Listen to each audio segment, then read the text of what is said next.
Hello friends, कैसे हैं आप सब। आशा करता हूँ ठीक है, मैं भी ठीक हूँ। Welcome to my channel Dimapur Mangali reacts और मेरा नाम है किशोर दत्ता।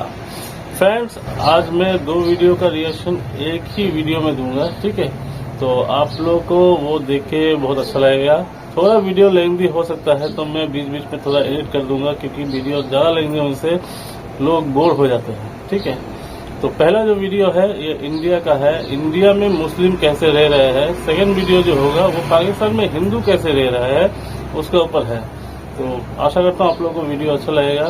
तो फर्स्ट वीडियो ये रहा। छतों से ईंटें बरसाएं, अब होगी कार्रवाई।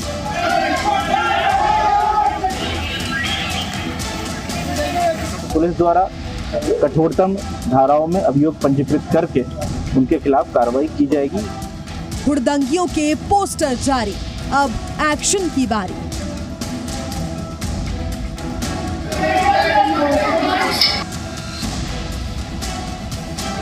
हापुड़ के पत्थरबाजों पर पुलिस का हंटर।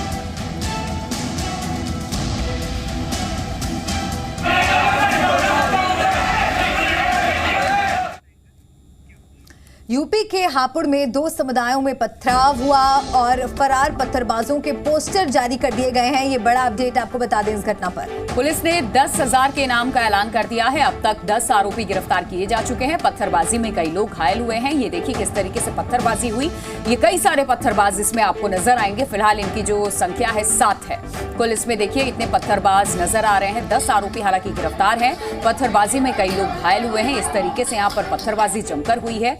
और ये हापुड़ से खबर है जहां दो समुदायों में पथराव की यह खबर सामने आ रही है।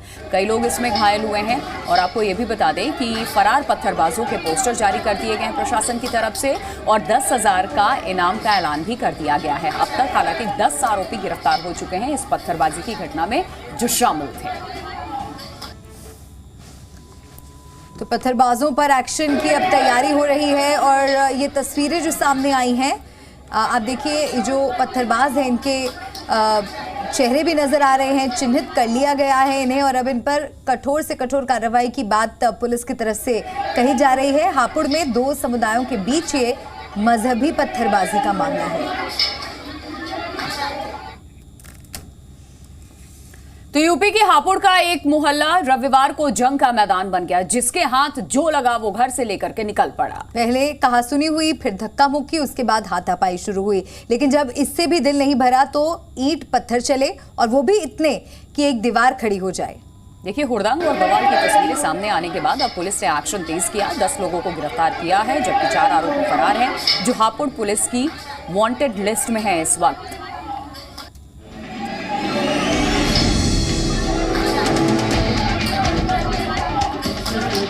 छतों से ईंट पत्थरों की बरसात ऐसे हो रही है जैसे वाटर टैंक से पानी गिर रहा हो। एक के बाद एक ईंट पत्थर बरस रहे हैं। तस्वीरें हापुड़ के ब्रह्मनान मोहल्ले की हैं, जहां दो अलग अलग समुदाय के लोगों में जमकर पथराव हुआ। सिर्फ छतों से ही नहीं बल्कि दोनों पक्षों के लोगों ने सामने से भी एक दूसरे पर पत्थर फेंके। अब जरा दूसरी तस्वीर पर नजर डाल लीजिए। काली टी शर्ट पहने ये लड़का हाथ में ईंट लिए तेजी से आगे बढ़ता है और निशाना लगाकर उसे नीचे फेंक देता है। उसके पीछे दूसरी छत पर भी एक लड़का खड़ा है जो अपनी बारी का इंतजार कर रहा है। जैसे ही आगे वाला लड़का हटता है तो वो भी हाथ में लिए पत्थर को नीचे फेंकता है। काफी देर तक ईंट पत्थरों का सामना करने के बाद दूसरे पक्ष की एक महिला हाथ में फावड़ा लिए हुड़दंगियों की भीड़ के सामने खड़ी हो जाती है। इस दौरान थोड़ी देर के लिए पत्थरबाजी रुक जाती है। तभी पीछे से एक महिला और आती है, लेकिन भीड़ से हाथापाई में दोनों महिलाएं घायल हो जाती हैं। कुछ भी नहीं हम अंदर थे, पथराव चालू किया हम लोगों को। कितने लोग थे पथराव करने वाले? बहुत सारे लोग थे, उन्होंने मारना हमें। तो घर में घुस के पथराव करा? पथराव करके गए वो सारा हमारे ऊपर। अब जरा इस सीसीटीवी फुटेज को देखिए। हाथों में डंडे लिए ये लोग भागते चले जा रहे हैं जैसे किसी जंग पर निकले हो। लेकिन मकसद था हापुड़ में हुड़दंग का, जिसमें ये लोग कामयाब भी रहे। दरअसल ये पूरा विवाद शनिवार रात उस वक्त शुरू हुआ जब रास्ते में खड़ी बुग्गी हटाने को लेकर दोनों समुदाय के लोगों में बहस हो गई और अगले दिन ये कहासुनी मारपीट में तब्दील हो गई। फिर जो हुआ उसकी वानगी ये तस्वीरें हैं। हापुड़ के ब्रह्मनान मोहल्ले में जब बवाल बढ़ा तो पुलिस तक भी खबर पहुंची, जिसके बाद पुलिस फोर्स के साथ आला अधिकारी मौके पर पहुंचे और मामले को शांत कराने की कोशिश की, लेकिन भीड़ मानने को तैयार नहीं थी। पुलिस के सामने भी हुड़दंगी हंगामा करते रहे। हालांकि कड़ी मशक्कत के बाद पुलिस ने हालात को काबू कर लिया। फिलहाल स्थिति की गंभीरता को देखते हुए इलाके में पुलिस फोर्स को तैनात किया गया है ताकि दोबारा ऐसा ना हो पाए। इसमें पुलिस द्वारा कठोरतम धाराओं में अभियोग पंजीकृत करके उनके खिलाफ कार्रवाई की जाएगी, जिसमें अभी कुछ लोग को ऑलरेडी हिरासत में ले लिया गया है और अरेस्टिंग के लिए दबिशें अभी लगातार चल रही हैं। हालात को काबू करने के बाद पुलिस ने मौके से 10 लोगों को गिरफ्तार किया, लेकिन जब पुलिस के हाथ सीसीटीवी फुटेज लगी तब मुख्य आरोपियों का पता चला, जो कि अब तक फरार हैं। ऐसे में पुलिस ने 4 मुख्य आरोपियों पर 10-10 हजार रुपए के इनाम का ऐलान कर दिया है, वो भी पोस्टर के साथ। सरफराज, शौलीन, रिजवान और सलीम ये वही चारों आरोपी हैं जो इस बवाल के मास्टरमाइंड बताए जा रहे हैं। आरोप है कि इन्हीं की शय पर ये पूरा बवाल हुआ। इनके अलावा पुलिस ने 40 अज्ञात के खिलाफ भी FIR दर्ज की है।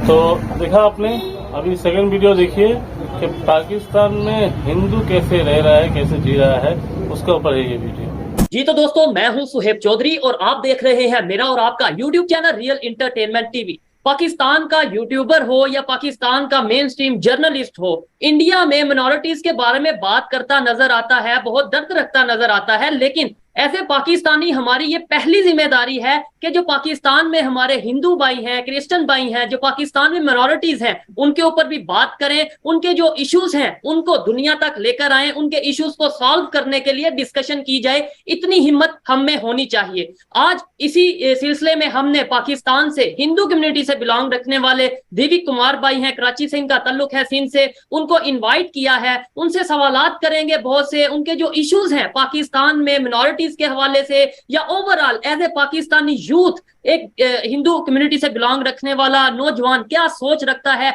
और भी बहुत सी बातें हैं आज इस प्रोग्राम में हम करेंगे। देविक भाई कैसे हैं आप, ठीक हैं? जी बिल्कुल ठीक, शुक्रिया मुझे बुलाने के लिए। आप बताएं आप कैसे हैं?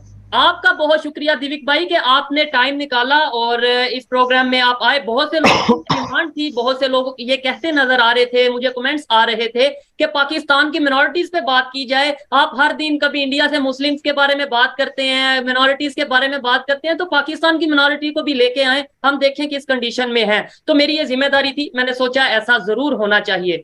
दिविक भाई, पहले तो मैं सवाल ये करूंगा कि ईद का मौका है, पाकिस्तान में ऑलमोस्ट 97%, 98% मुस्लिम कम्युनिटी है। ईद के मौका पे, बकरा ईद की अगर बात करें तो हिंदू कम्युनिटी क्या चीजें देखती है, बकरा ईद का दिन कैसे गुजरता है हिंदू कम्युनिटी का पाकिस्तान में?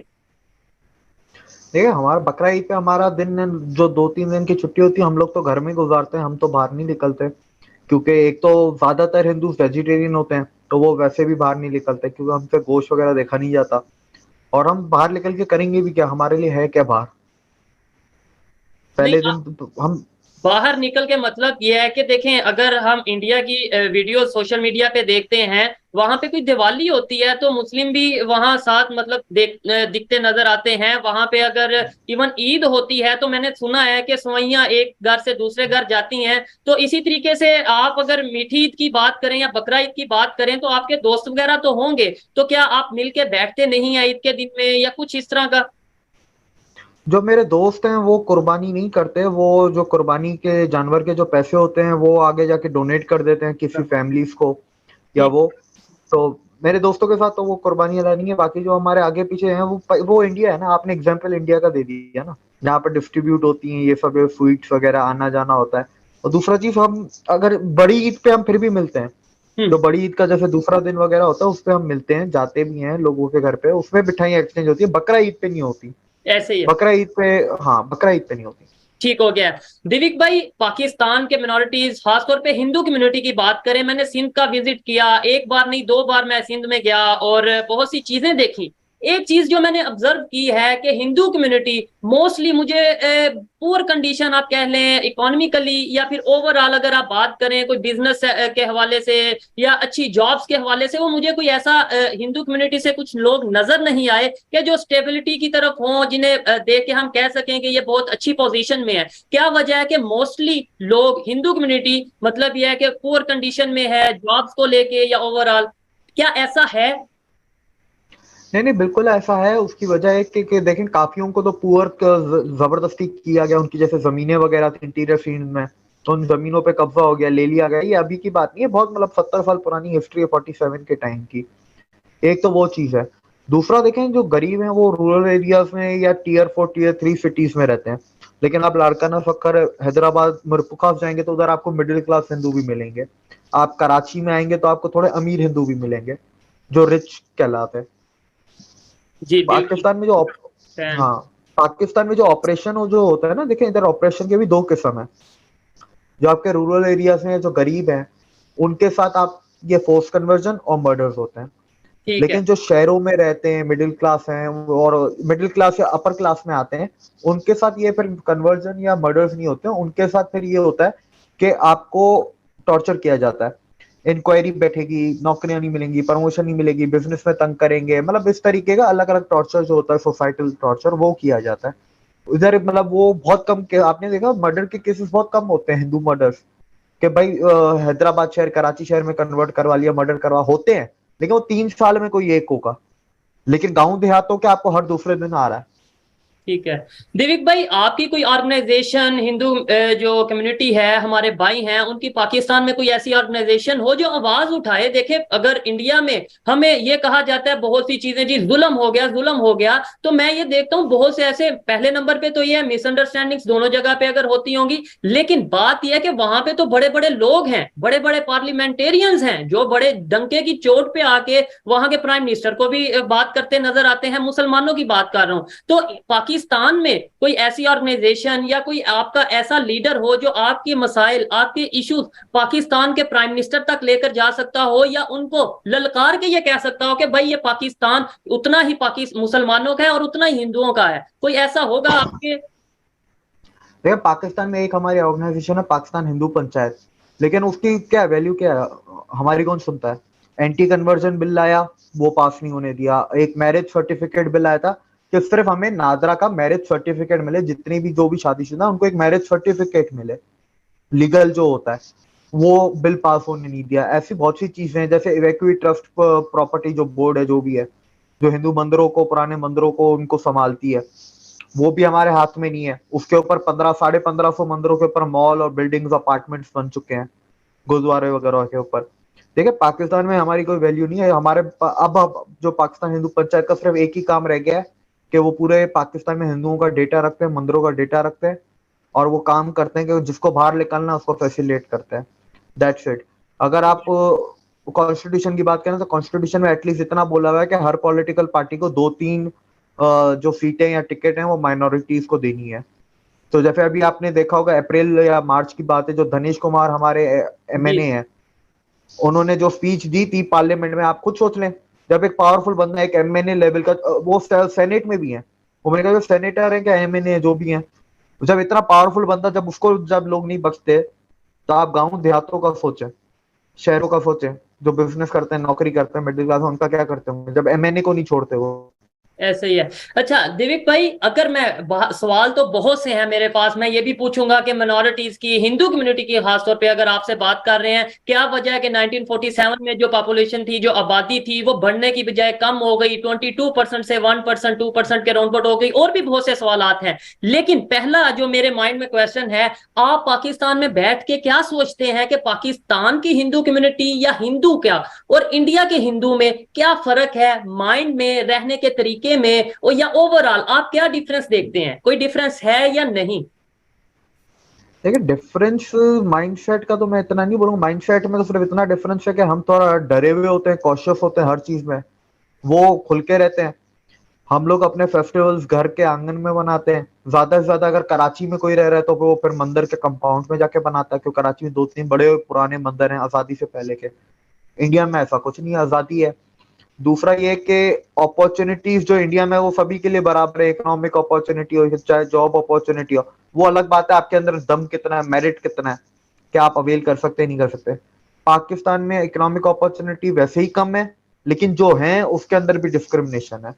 ठीक तो है, ये एक फर्क है। अच्छा, कुछ लोग ये भी लॉजिक देते नजर आते हैं कि भाई मिनॉरिटीज जहां पे भी हो, दुनिया के किसी भी कंट्री में हो, कहीं ना कहीं उन्हें थोड़ी बहुत मुश्किलात का सामना करना पड़ता है। मैं बहुत से लोगों को की ये लॉजिक सुन चुका हूं।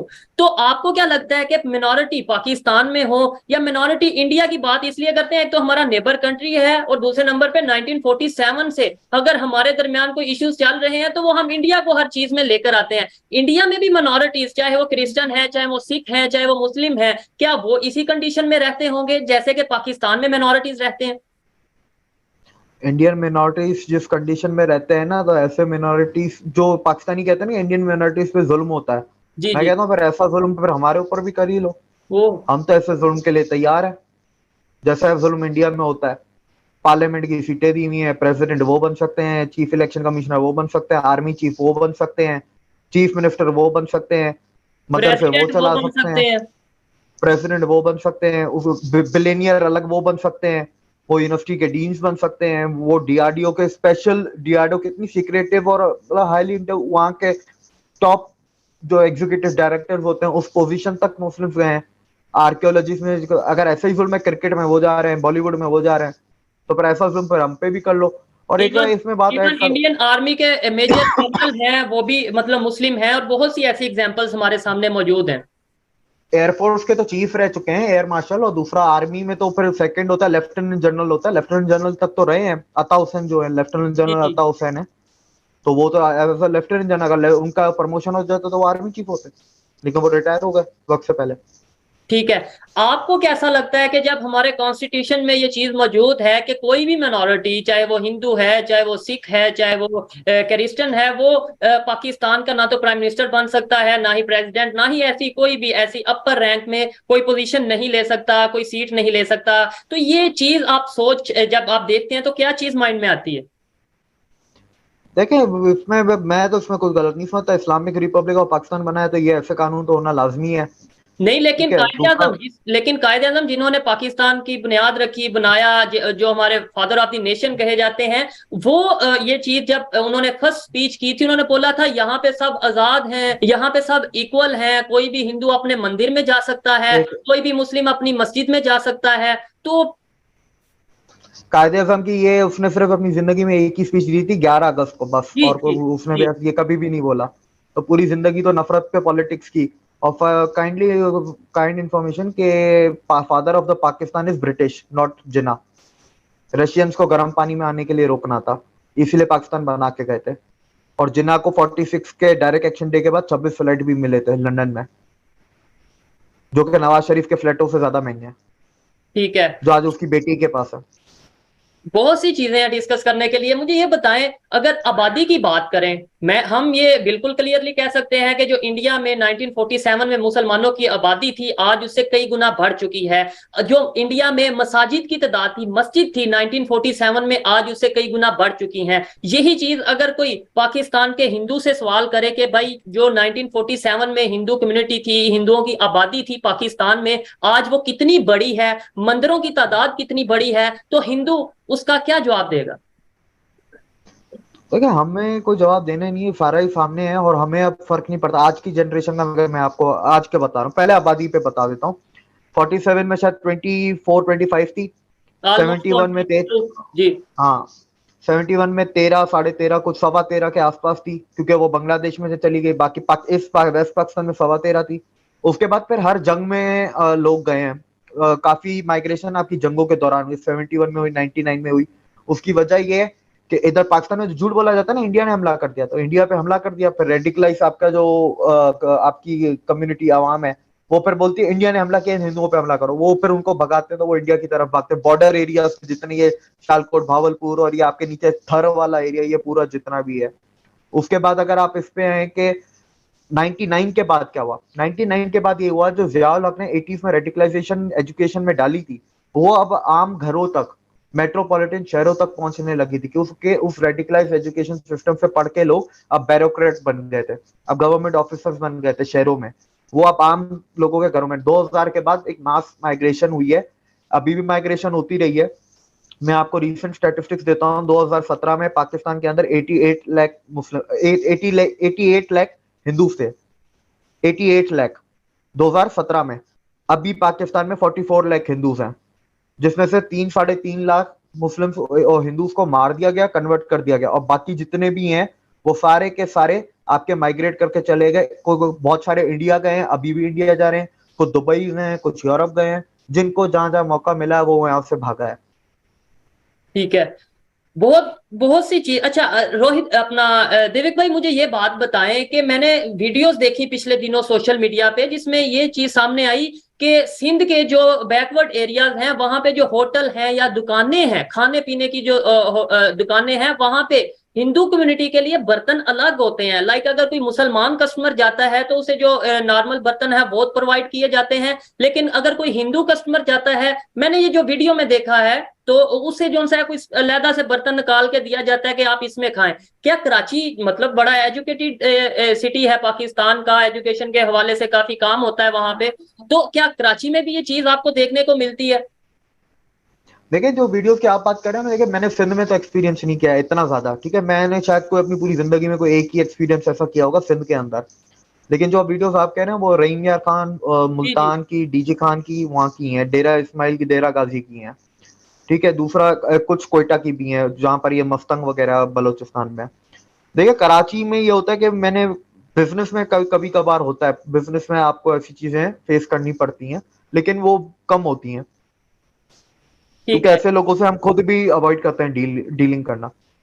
ठीक हो गया, जाहिर बात है। अच्छा, आप क्या समझते हैं? देखें, आप मेरे लिए, मैं जहां पे बहुत परेशान रहता हूं कि भाई पाकिस्तान के इमेज को बेहतर करना है, पाकिस्तान का इमेज तभी बेहतर होगा जब हम अपने तमाम जितने भी पाकिस्तानी हैं उन्हें इक्वल राइट देंगे, चाहे वो हिंदू है, चाहे वो मुस्लिम है, चाहे वो क्रिश्चियन है। लेकिन अनफॉर्चुनेटली फॉर्चुनेटली हम ये चीजें एज सच नहीं कर पाते। आप क्या समझते हैं? अब आप जैसी यूथ सामने आ रही है, हमारे हिंदू भाई, पाकिस्तानी भाई सामने आ रहे हैं, आवाज उठा रहे हैं, बोल रहे हैं, क्या कोई चेंज नजर आएगा या आवाज दबा दी जाती है? नहीं आएगा, और भी अभी हालात बदतर होंगे। अभी आपका हाइपर इन्फ्लेशन आएगा दिसंबर में, उसके बाद आपके मुल्क डिफॉल्ट करेगा, बैंकरप्ट करेगा अगले साल, अल्लाह ना और उसके बाद आपका, मेरे बोलने से थोड़ी ना होता है, बोलना ना बोलना क्या होता है। बिल्कुल ऐसा ही है जी। कोई अफाल, कोई हालात, कोई इनकाम ऐसे नहीं है कि ये कोई ढंग की जगह बनेगी, और बदतर होंगे, और माइनॉरिटीज पे हमला किया जाएगा, और रेडिकलाइजेशन फैलाई जाएगी। और हम लोग काम कर रहे हैं एनजीओ के साथ। अभी हमने मार्च में 2764 लोगों को पाकिस्तान से फैमिलीज को निकाला है, जो कि करीब 20,000 माइनॉरिटी के लोग बनते हैं। और अभी हम जुलाई में हमारा एक और बैच जा रहा है इंडिया, डेली हम इंडिया के साथ हम लोग यहाँ से लोगों को निकालने की कर रहे हैं। हमने खुद को छोड़ दिया। आपने कहा कि हमें कैसा लगता है प्राइम मिनिस्टर, प्रेसिडेंट, हम नहीं बन सकते, और एक कैटेगरीली लिखा हुआ है कि आप लोग बन ही नहीं सकते। बनना किसको है इस मुल्क का? ऐसे मुल्क का किसको बनने का शौक है? हमें तो नहीं शौक है। मतलब मैं अफ्रीका के किसी मुल्क का प्रेसिडेंट बनने के लिए तैयार हूँ, मैं पाकिस्तान के बनने के लिए तैयार नहीं हूँ। मुझे कोई घर पे आके कुर्सी दे, मैं ना बनूं। मतलब इस बात का, मेरी तो आपसे फर्स्ट टाइम बात हो रही है, तो आप क्या कहना चाहते हैं? मतलब पाकिस्तान से उम्मीद नहीं रही, या पाकिस्तान से आप उम्मीद लगाना ही नहीं चाह रहे? मतलब मैं ये चीज समझ नहीं पाया। देखिए, उम्मीद नहीं रही। देखिए, उम्मीद जब खत्म हुई वो 2018 का टाइम था। उसके बाद हमने 2018 में हमने फैसला किया हमें बाहर जाना है। तो फिर अगले 3 साल हमें लग गए प्लानिंग करते करते, निकालते। फिर मेरी लास्ट ईयर में मेरी फैमिली बाहर गई, अभी नवंबर में ही बाहर चली गई, शिफ्ट हुई है। ठीक है। तो बस वो इतने टाइम में भी कोई उम्मीद तो आई नहीं ना नजर, तभी तो फिर हम चले गए। और अभी सितंबर में बस मैं भी चला, मैं भी अपने फाइनल वाइंड अप में लगा हूँ। जैसे चीजें वाइंड अप करके हम भी निकल जाएंगे, और हम लोग काम कर रहे हैं यहाँ से बाकी लोगों को भी निकालने का। और जहाँ जिसको निकले, जो स्किल्ड लेबर है उसको हम दूसरे मुल्कों में कर रहे हैं, कि वहां पर आसान है। जो अनस्किल्ड है वो, उसके लिए इंडिया आसान है, उससे हम इंडिया शिफ्ट कर रहे हैं। हम निकालना चाह रहे हैं। हमारे साथ जी जी, यहाँ पे मैं एक बात कहना चाहूंगा, पाकिस्तान से जो लोग मुझे देख रहे हैं, अगर कोई पॉलिटिशियन देख रहा है तो शायद ये जो मेरा भाई है पाकिस्तानी भाई है, अब कल को पता नहीं है पाकिस्तानी भाई रहे ना रहे, जिस तरीके से ये गुफ्तगू कर रहे हैं दिस हार्ट होके, दिल को मायूस करके ये बात कर रहे हैं। ये बात करना चाहूंगा कि हम अगर दुनिया की किसी भी कंट्री की, बर्मा की बात करते हैं, फलस्तीन की बात करते हैं, कश्मीर की बात करते हैं, हमें अपना पाकिस्तान शायद नजर नहीं आता, हमें अपना कराची नजर नहीं आता, अपना सिंध नजर नहीं आता। देखें, आज ये बात कर रहे हैं, आज आप एक दिव्य कुमार की आवाज को लेट्स सपोज अगर बंद करते हैं, या आपने पहले किसी की आवाज को बंद किया है, लेकिन क्या आपको लगता है कि आवाज बंद कर देने से कोई भी मसले का हल हो सकता है? क्या आपको लगता है कि हम हकीकत से पर्दा, बिल्कुल हकीकत के ऊपर पर्दा डाली रखेंगे तो वो हकीकत छुपी रहेगी? क्या आपको लगता है कि हम अपनी गलती नहीं मानेंगे, हम अपना अगर कहीं पे कुछ गलत कर रहे हैं, किसी के साथ, अपने पाकिस्तानी के साथ नाइंसाफी कर रहे हैं, तो क्या हमारा पाकिस्तान ऐसे यूनिटी की तरफ जाएगा? ये बहुत से सवालात हैं जो कि शायद कड़वे हैं, जो कि शायद वक्ती तौर पे ऐसा लगता है कि पाकिस्तान का इमेज खराब किया जा रहा है, लेकिन मैं यही कहूंगा कि जब तक इन चीजों पे काम नहीं करेंगे वो हमारे लिए नुकसानदेह है। देविक भाई मुझे ये बताएं, पॉलिटिशियन भी हैं आपके, एक रुमेश कुमार साहब हैं, इसके अलावा और सिंध से बिलोंग करते हैं, पीपल पार्टी से, खास वो तीन जो से हैं वो मेंबर ऑफ नेशनल असेंबली हैं पाकिस्तान में। तो क्या आप उनसे कांटेक्ट नहीं करते कि भाई आप हिंदू कम्युनिटी के हेड हो पाकिस्तान में, मतलब हिंदू कम्युनिटी की रिप्रेजेंटेशन कर रहे हो, तो आप इन हमारे जो मसाइल हैं, हमारे अगर इश्यूज हैं, हमारी कोई डिमांड्स हैं, तो वो आगे क्यों नहीं लेकर जाते? आप उनसे कांटेक्ट नहीं करते?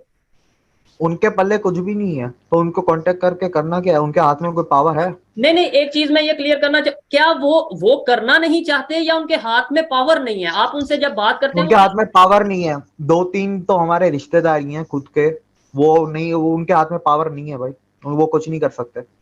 ठीक है, वो अपने कॉन्स्टिट्यूंसी देखे, एमएनए को एक बजट मिलता है, अपनी कॉन्स्टिट्यूंसी का भी बजट मिलता है। बिल्कुल, चलो वो नेशनल लेवल पे कुछ ना कर सके, अपने कॉन्स्टिट्यूंसी में तो कर सकता है, वो अपने कॉन्स्टिट्यूंसी में भी कुछ नहीं कर सकता, इतनी भी उसके पास पावर नहीं होती है।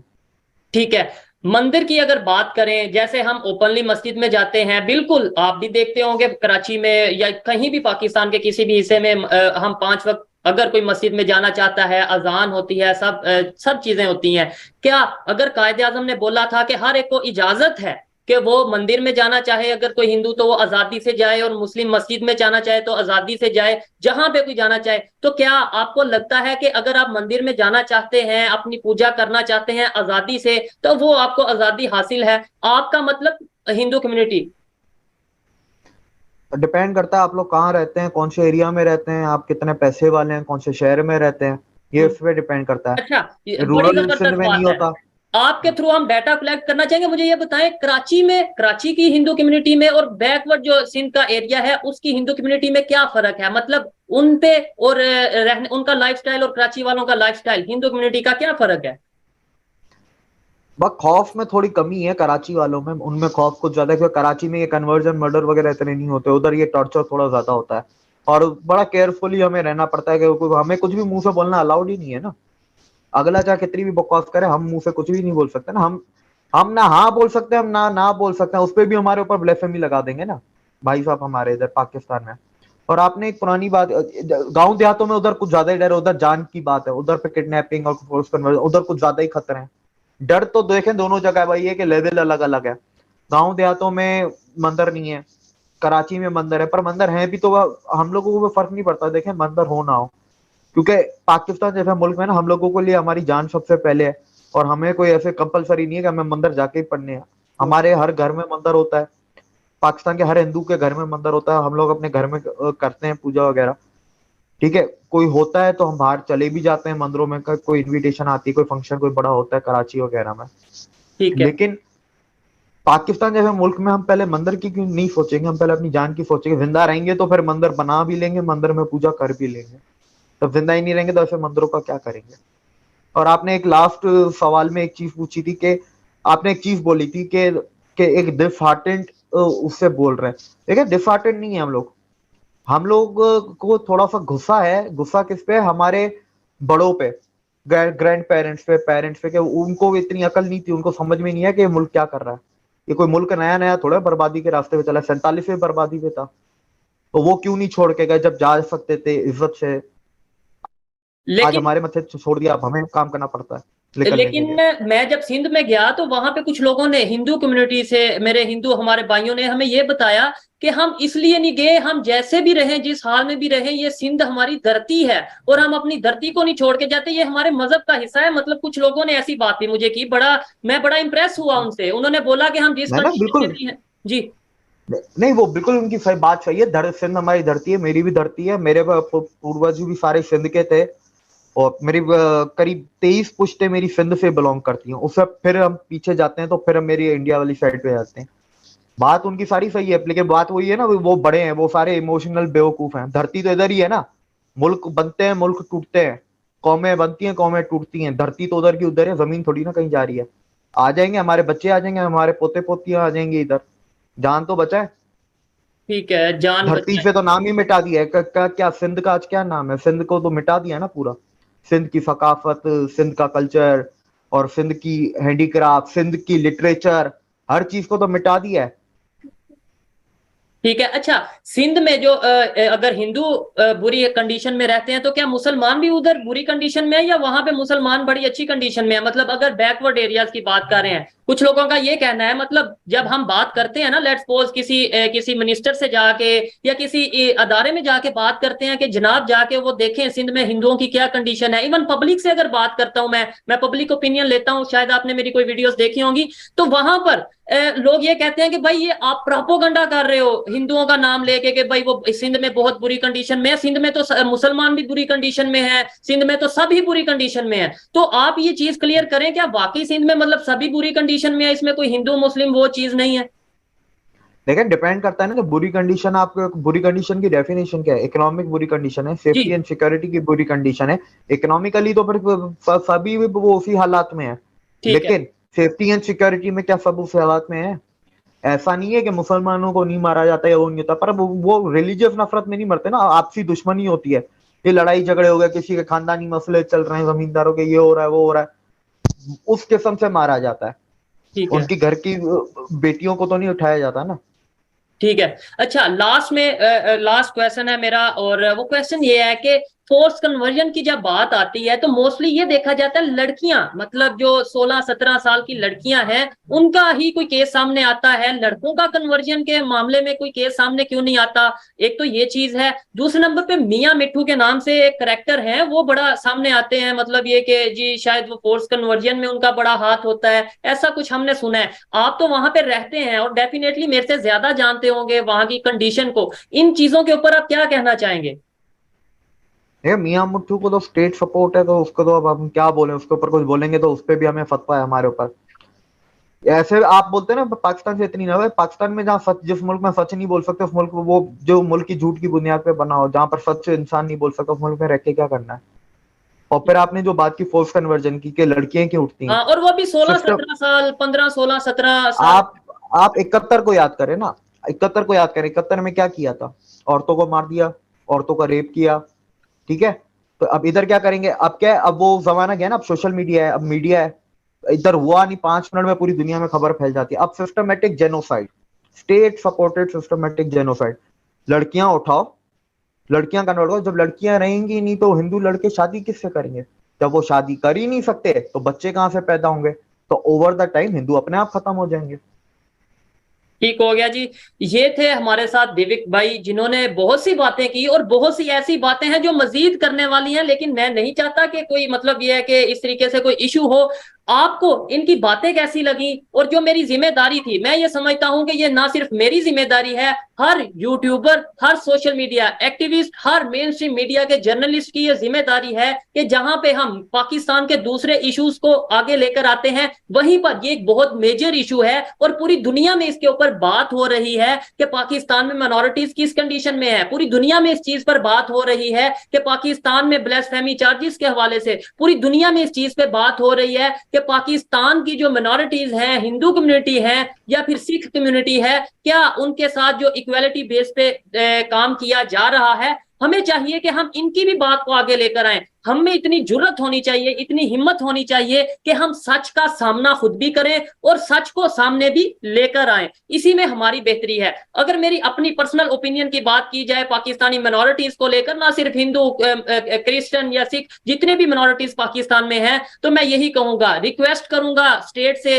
मैं रिक्वेस्ट करूंगा अदारों से कि काइंडली इन्हें मिनोरिटी ना समझा जाए, इन्हें उतना ही राइट दिया जाए जितना कि एक मुस्लिम को राइट है। हाँ, ये दिव्य भाई ने बड़ी जबरदस्त बात की है कि आप ये देखते हैं कि कौन सी कंडीशन, इकोनॉमिकल कंडीशन या फिर सिक्योरिटी के हवाले से आपकी कंडीशन, आप दोनों को सिक्योर करें। इकोनॉमी भी उतनी ही प्रोवाइड करें, उन्हें आप जॉब भी उतनी ही प्रोवाइड करें, आप उन्हें इसी हवाले से सिक्योरिटी भी उतनी ही प्रोवाइड करें। इक्वल राइट देना हमारी जिम्मेदारी है, क्योंकि ये हमें कायदे आजम ने भी बोला है। और जो हम अगर मजहब की बात करें तो कौन सा ऐसा मजहब है जिसमें यह कहा जाए कि भाई इक्वल राइट नहीं होने चाहिए। हमें ये चाहिए कि पाकिस्तान को अगर आगे लेकर जाना है, पाकिस्तान की अगर डेवलपमेंट की बात करनी है, पाकिस्तान का इमेज पूरी दुनिया में। तो कैसा लगा आप लोगों को ये दोनों वीडियो? अगर अच्छा लगा और मेरा वीडियो कैसा लगा, अगर अच्छा लगा तो वीडियो को लाइक शेयर सब्सक्राइब करना मत भूलिए। फिर मिलेंगे एक नया वीडियो के साथ, तब तक के लिए thank you very much and bye bye.